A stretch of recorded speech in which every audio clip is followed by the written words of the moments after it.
এখন আছে হাতিঝিলের ভিতরে, হাতিঝিল কারণ বাজার এই সাইড ভিতর দিয়ে আছি। পুরো হাতিঝিলটা একটু ঘুরবো, সাথে আপনাদের সাথে নিয়ে ঘুরিয়ে দেখাবো। আর হাতিঝিলের পরিবেশ পরিস্থিতি কি আজকে ঢাকা সিটির ভিতরে যত জায়গায় রাস্তা আসুক না কেন, আমার কাছে দুইটা রাস্তা সবচেয়ে বেশি ভালো লাগে যখন বাইকটা রাইড করি।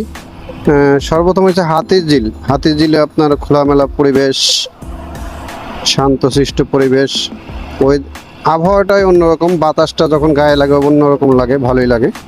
আর আরেকটা রাস্তা আছে, সেটা হচ্ছে মিন্টু রোড। আপনার মিন্টু রোডে গেলে আমার বাতাসটা অন্যরকম লাগে, কারণ ওখানে অনেক প্রচুর পরিমাণে গাছপালা, একটা শীতল বাতাস লাগে, যার কারণে আমার কাছে খুবই ভালো লাগে।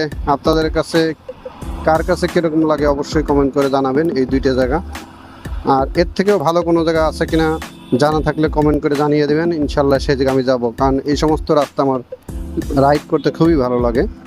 যদিও আমার সার্ভিস সেন্টারের পাশেই আপনার এই হাতিঝিলটি, কন্টিনিউ বাইক রাইড করা হয়, দিনের ভিতরে অনেকবার হাতিঝিলে বাইক রাইড করা হয়, তারপরেও আমার কাছে এই রাস্তাটাই চালাইতে অনেক ভালো লাগে বাইক।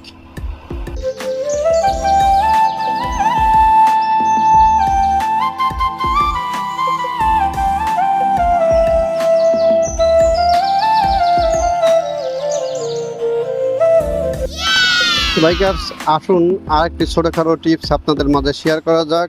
যে অনেক সময় দেখা যায় যে আমাদের বাইকটি 4-5 দিন পরে থাকলে স্টার্ট নিচ্ছে না, তখন আমরা কি করতে পারি?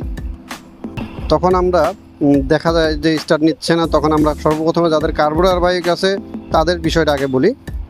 কার্বোরেটর যে বাইক আছে দেখবেন ঠিক কার্বোরেটরের নিচ বরাবর একটা স্ক্রু ড্রাইভার ঘাটের স্ক্রু আছে, ওই স্ক্রুটা আপনারা লুজ দেবেন, আগে তেলের চাবিটা অফ করে নেবেন, লুজ দিয়ে সম্পূর্ণ তেলটি ফেলে দিবেন। ফেলে দেওয়ার পরে তারপরে যদি বাইকটা স্টার্ট না নেয়, অনেক সময় তার কিক মারতে মারতে প্লাকে তেল এসে পড়ে, প্লাকটা খুলবেন, খুলে প্লাকটা কাপড় দিয়ে সুন্দর করে মুছবেন, প্লাকের ভিতরে একটু হালকা ফু দিবেন। তার পরবর্তীতে আমরা প্লাকের যে অংশটা আছে ওই জায়গায় একটা কাপড় নেব, কাপড় নিয়ে জোরে জোরে 2-3টা কিক মারবো, ফলস কিক মারবো, যাতে ওই তেলটা অবশিষ্ট যে ভিতরে তেলটা থাকে ওই তেলটা আমাদের কাপড়ের সাথে লেগে যায়, এসে পড়ে। তারপরে প্লাকটা লাগাই দিলে ইনশাল্লাহ স্টার্ট হয়ে যাবে। তা অনেক সময় দেখা যাবে মারতে মারতে মারতে স্টার্ট হয় না, তখন আমরা কি করতে পারি? তখন প্লাগটাকে আমরা গ্যাসের চুলায় পোড়াবো, গ্যাসের চুলায় একটু হালকা হিট দেবো, হিট দিয়ে পানিতে ভিজাবো না, হিট দিয়ে তারপরে গাড়িতে লাগাই দেবো, ইনশাল্লাহ স্টার্ট হয়ে যাবে। এবার আসি এফআই বাইকের ক্ষেত্রে আমরা কি করতে পারি। এফআই বাইকের কোনো সমস্যা এরকম হয় না প্লাগের, তখন কি ওইটার কি হয়, আপনার ব্যাটারিটা বসে যায়, ব্যাটারি বসে গেলে আমরা স্টার্ট কীভাবে করব? ব্যাটারি বসে গেলে আমরা স্টার্ট করব, ব্যাটারি আপনার ওই যখন আমাদের বাইকটা আগে 3 নম্বর গিয়ারে ফেলাই নিব, একটু ঢালু জায়গা থেকে ক্লাসটা ছেড়ে দেবো, দেখবেন অটোমেটিকই স্টার্ট হয়ে যাবে।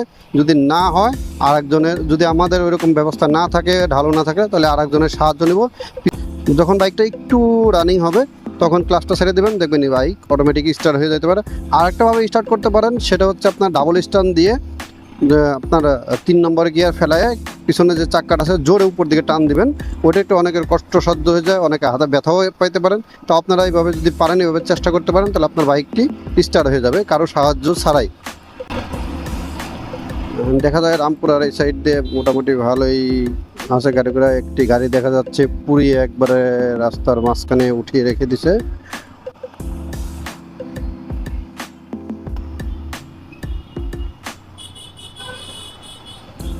কি পরিমাণ বাসের জন্য লাইন ধরছে মানুষ, বাবারে! এতক্ষণ তো ওনারা হাইটেও চলে যেতে পারে, আমরা বাঙালি এসে উপর চৌড়ালো, দেখুন কত লোক আপনার এই জায়গায় ইয়াতে উঠবে বলে লাইন ধরে দাঁড়ায় রয়েছে, দেখুন। তা আসলে এই যে যে লাইনটা ধরছে, এটা মিনিমাম কিন্তু আপনার 1 ঘন্টা, আমার মনে হয় না 1 ঘন্টা শেষ হবে। তা দেখুন কত পরিমাণে লাইন। আমরা বাঙালি এতই অলস হয়েছি যে একটু হাঁটতে পারি না।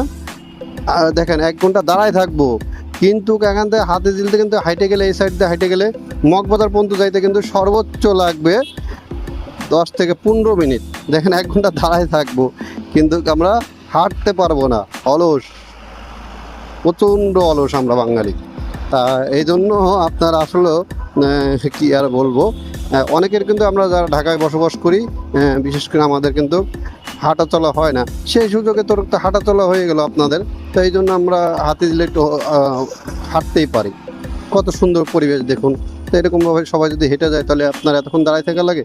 ওই যে দাঁড়ায় থাকবে, দাঁড়ায় থাকি, এরপরে এই যে কখন বোর্ড আসবে কখন বোট বোমা আসবে তখনই তারা উঠবে, সে অপেক্ষায় আছে। যাক, যার যার ব্যক্তিগত ব্যাপার, আমার মতামতই প্রকাশ করলাম, এই জন্য কেউ কিছু মনে করবেন না। এই যে হাতির ঝিলে জাহাজ, ফুল পড়ে রয়েছে রাস্তার ভিতরে হাতির ঝিলে, খুবই সুন্দর লাগছে ফুলগুলো, সাদা সাদা ফুল, সুন্দর ফুল সুন্দর ফল, মিঠা নদীর পানি, খুদা তোমার মেহেরবানি। তো বাইকার্স, আজকের ব্লগটি এখানে শেষ করছি। কিরকম লাগলো আজকে আমার মোটো ব্লগিংটি অবশ্যই কমেন্ট করে জানাবেন আমার বাইকার ভাই ও বন্ধুরা। তাই দেখা হচ্ছে, কথা হচ্ছে নেক্সট কোনো ইনফরমেশনমূলক ভিডিওতে, কিংবা দেখা হতেও পারে মোটো কোনো ব্লগিংয়ে। সে পর্যন্ত সবাই ভালো থাকবেন, সুস্থ থাকবেন।